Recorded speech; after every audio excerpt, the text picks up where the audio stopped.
Good afternoon, students.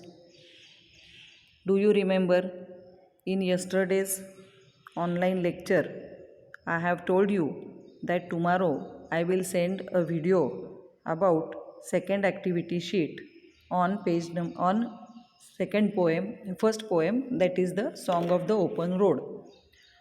You remember that yesterday we have discussed a web chart, and now you can see that web chart on the screen.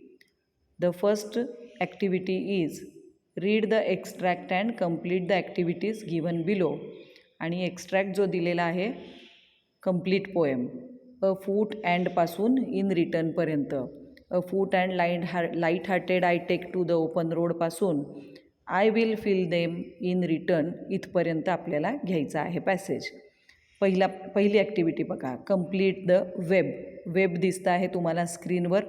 एक अंडाकृती size आहे, आकृती काढलेली आहे मध्ये, आणि त्याच्यात लिहिलेलं आहे positive attitude. Complete the web giving the references showing positive attitude of the poet. Yesterday I have explained you the positive attitude with the help of a story. कालची गोष्ट आठवत असेल तुम्हाला तर पॉझिटिव्ह ॲटिट्यूड ज्या ओळीमधनं दिसून येतो त्या ओळी आपल्याला या ठिकाणी सांगायच्या आहेत. आणि किती ओळी सांगायच्या आहेत? 4 ओळी सांगायच्या आहेत 4 कॉलममध्ये भरण्यासाठी. बघा, पॉझिटिव्ह ॲटिट्यूडसाठी आपण काल डिस्कस केलेली कवितेच्या दुसऱ्या कडव्यातली पहिली ओळ घेणार आहोत. Henceforth I ask not good fortune, I myself am good fortune. I will not ask for good luck because I am my good luck. मीच माझं भविष्य घडवणार अशा अर्थाची ती ओळ आहे. त्यानंतर त्याच्यानंतरची ओळ लगेच henceforth I whimper no more, postpone no more, need nothing. ही ओळ देखील पॉझिटिव्ह ॲटिट्यूड दाखवते. आय नीड नथिंग, कशाचीही इच्छा अपेक्षा कवीला नाही. जे आहे त्यात तो आनंदी आहे, समाधानी आहे. त्यानंतर आपण अजून एक काय घेतली ओळ, strong and content I travel the open road. मी समाधानाने प्रवास करत आहे. I travel the open road. हा पण काय दाखवतो, कवीचा पॉझिटिव्ह ॲटिट्यूड दाखवतो. त्यानंतर the earth is sufficient for me. ही ओळ देखील पॉझिटिव्ह ॲटिट्यूड दाखवणारी आहे. बघा, वेबमध्ये 4 ठिकाणी 4 ओळी आपल्याला भरायच्या आहेत. Henceforth I ask not good fortune, I myself am good fortune. Henceforth I whimper no more, postpone no more, need nothing. The earth that is sufficient. आणि कवितेची शेवटची ओळ देखील तुम्ही घेऊ शकता. I am filled with them and I will fill them in return. These are the lines which express the positive attitude of the poet. First activity is completed. Now see the second activity. Mention the following lines suggest the personal qualities, traits of the poet. Write down the one quality for each one. दिलेल्या ओळीमधनं कवीचा कोणता गुण तुम्हाला दिसून येतो ते लिहायचं आहे. We have already discussed such type of question in the brainstorming activities given in the textbook on page number 96. आपण ऑलरेडी या प्रश्नाचं उत्तर लिहिलं आहे, फक्त ह्यातल्या 1-2 ओळी वेगळ्या आहेत. For example, the first line is, henceforth I ask not good fortune, I myself am good fortune. आता समजा तुम्हाला या ओळीमध्ये कवीचा कोणता गुण दिसतो ते समजत नसेल तरी थोडंसं डोकं चालवायचं.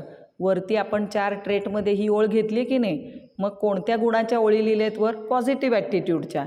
म्हणून याचं उत्तर तुम्ही पॉझिटिव्ह ॲटिट्यूड, कवीचा पॉझिटिव्ह ॲटिट्यूड या ओळीतनं दिसून येतो असं लिहिलं तरी चालेल.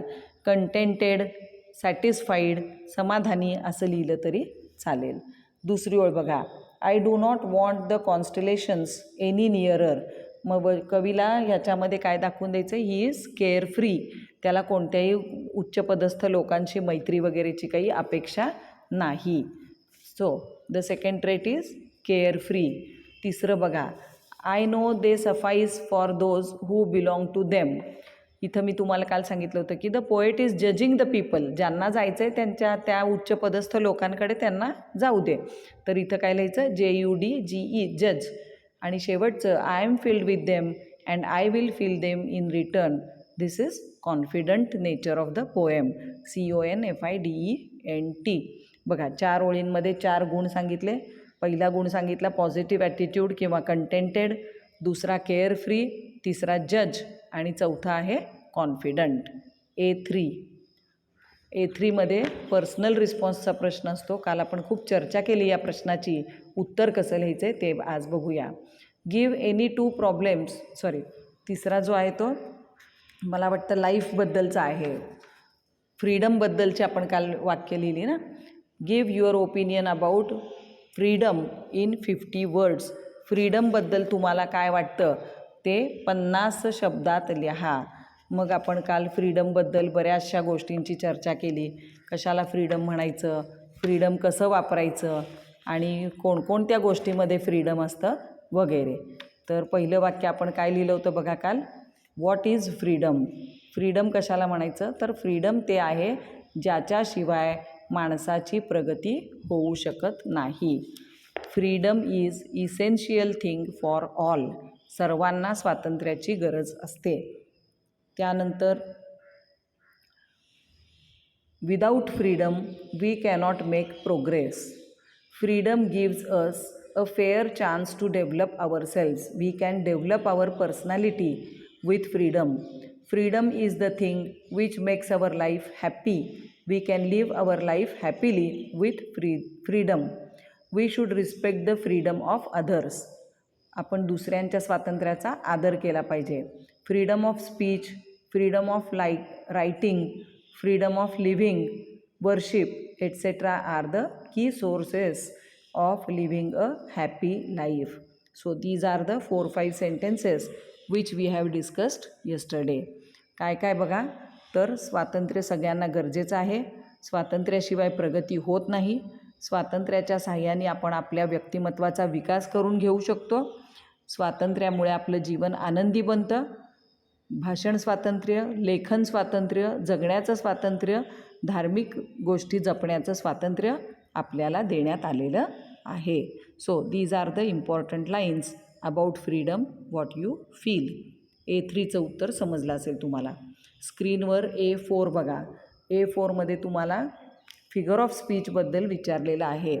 तर पहिली जी ओळ दिलेली आहे फिगर ऑफ स्पीचसाठी ती आहे I carry them men and women. I carry them with me wherever I go.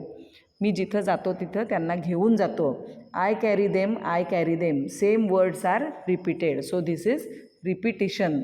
REPETITION. आणि एक्सप्लेनेशन काय लिहायचं. The words I carry them are repeated. The words I carry them are repeated. दुसरी ओळ दिलेली आहे strong and contented I travel the open road. मी काय करतो strong and content I travel the open road. आता strong and content R ॲडजेक्टिव्स. ती काय आहेत विशेषणं आहेत. ती वाक्याच्या सुरुवातीला नको यायला. आय ट्रॅव्हल करता वाक्याच्या सुरुवातीला यायला पाहिजे. I travel the open road strong and content अशी खरं म्हणजे ओळ पाहिजे. So the order of the words is changed. वाक्यातल्या शब्दांची अदलाबदल झालेली आहे, क्रम बदललेला आहे. जेव्हा कवी कविता लिहिण्यासाठी अशा पद्धतीचा क्रम शब्दांचा वाक्याच्या बदलतो तेव्हा त्याला इन्व्हर्शन असं म्हणतात. INVERSION inversion. So the second example is inversion. उत्तर कसं लिहायचं बघा. Inversion. The words are not in a correct prose order. योग्य त्या क्रमाने शब्द लिहिलेले नाहीत. So this is inversion. The correct prose order is I travel the open road strong and content. आणि करेक्ट ऑर्डर काय आहे ती देखील तुम्ही त्या ठिकाणी लिहायची आहे. So here we have completed A4 activity number 4. Now you see A5. काय सांगितलं आहे तुम्हाला. Poetic creativity. या ठिकाणी खरं तर तुम्हाला कविताच लिहायला सांगतात 4 ओळीची, परंतु या ठिकाणी कविता न लिहिता write any 4 slogans that are related to freedom. स्वातंत्र्याशी संबंधित अशा 4 ओळी लिहा असं तुम्हाला सांगितलेलं आहे.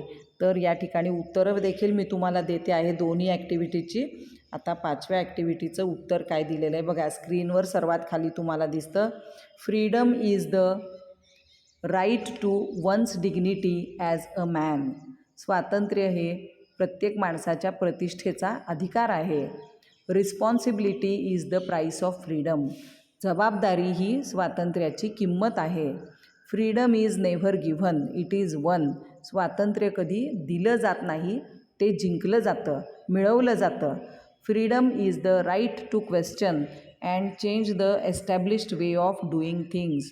स्वातंत्र्य म्हणजे प्रश्न विचारायचा अधिकार आणि प्रस्थापित गोष्टी बदलण्याचा अधिकार. So these are the 5 slogans about freedom. आता तुम्हाला लक्षात आलं असेल की या ठिकाणी आपण पोएट्री सेक्शनमधली पहिली कविता पूर्ण केलेली आहे. काय काय बघितलं बघा आपण या कवितेवरती. We have discussed the ice breakers. We have got acquainted with the poet Walt Whitman. We have discussed the poem in detail. आपण प्रत्येक शब्दाचा प्रत्येक ओळीचा अर्थ घेतला, पोएटिक डिव्हाइसेस समजावून घेतले. We have discussed the brainstorming activities in the textbook and here in this video we have discussed the 2 activity passages on 2.1. आता तुम्हाला ह्या व्हिडिओच्या पाठोपाठ मी activity passage 1 and 2 questions and answers दोन्ही पाठवून देत आहे एकाच PDF-मध्ये. ते डाउनलोड करून घ्या, तुमच्या वहीमध्ये लिहून घ्या. तुमच्या माहितीसाठी इथं कवितासुद्धा दिलेली आहे, म्हणजे ज्यांच्याकडे पुस्तक नसेल त्यांना काय करता येईल, कवितेत बघून उत्तरं लिहिता येतील. वही मागे ठेवू नका, तुम्ही वही वेळच्या वेळी पूर्ण करा, म्हणजे तुम्हाला पुढं त्रास त्याचा होणार नाही. पहा या ठिकाणी पहिले 2 पॅसेज प्रश्न आणि इथं नंतर त्याची उत्तरं असा विस्तृत तुम्हाला PDF दिलेला आहे. ठीक आहे. So here we have completed the first poem in our textbook. Thank you very much.